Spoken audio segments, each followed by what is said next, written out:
even if it was a 6 color, or it was or 12 color.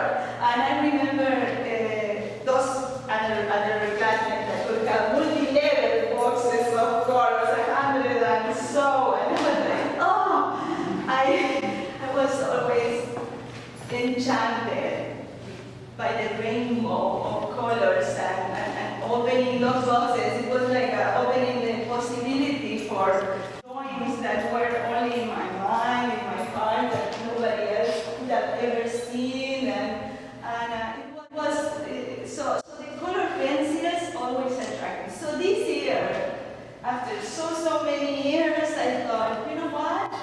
I'm gonna get all the color pencils that I want. I mean, hundreds of them. And I'm gonna just hold them, and I love the pencils. I was gonna bring one to say, hey, you know what this is? It's a color pencil. It's a beautiful thing. It's a line of color. Then you have, when you see just the bottom of the color, it's like a polka dot, surrounded by a halo of wood. I start cutting them in little pieces, start covering some sculptures with it. I think you have every possible shape a sculpture and artist could like in those, and not without talking about the colors, so amazing and so enchanting. In this, it was kind of also the story of my life. And I started uploading an idea, a vision, being very excited about some kind of idea. And I think it's a cycle that goes in my life once and again. And probably you guys, all of you share that you start very excited with something, and you have that vision that lingers, and it's really amazing.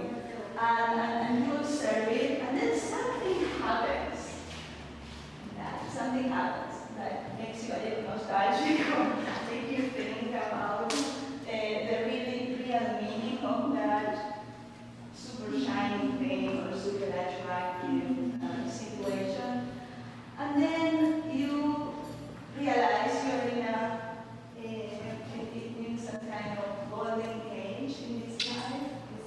There's a lot of beauty and lots of seduction, but and you have to offer something, and then you escape your idea or your life or your dream, or it's kind of like cycles too. And then you restart with another every artwork, or it's kind of as that cycle until you leave it, until you are done.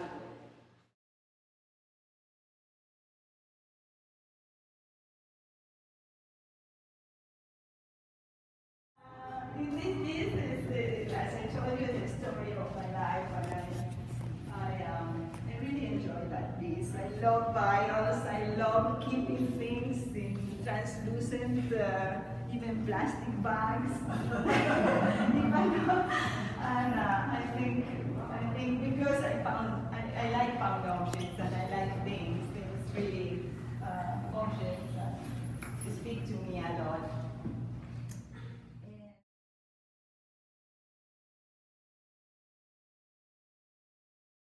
All my training was in painting. All my studies were in painting. As a sculptor, I'm self-taught, really. Always studied painting. So canvas are something really that I feel very comfortable with, and has been for many years the only way of expression. Until one day I thought that I was really tired of trying to make shades and volumes, and I just thought, hey, I'm gonna just make an apple and put it in front of my white canvas, because I'm trying to make the shapes and the perspective and all that, and it really was a lot of work. And immediately I started working with 3D just with clay, and it was so very natural. all I struggled in my paintings, it was easy for me to create all the relief and the hands and the feet, and it was something that was a liberation. It was for me to. When I found bronze, it was it was great because it's really so strong. It's so you can have such delicacy, so thin, and it would never break.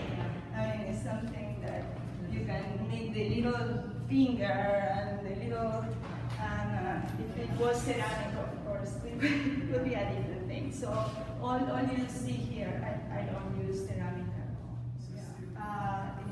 Many times I draw very fast to keep an idea or a posture that I see somebody, oh wow. And I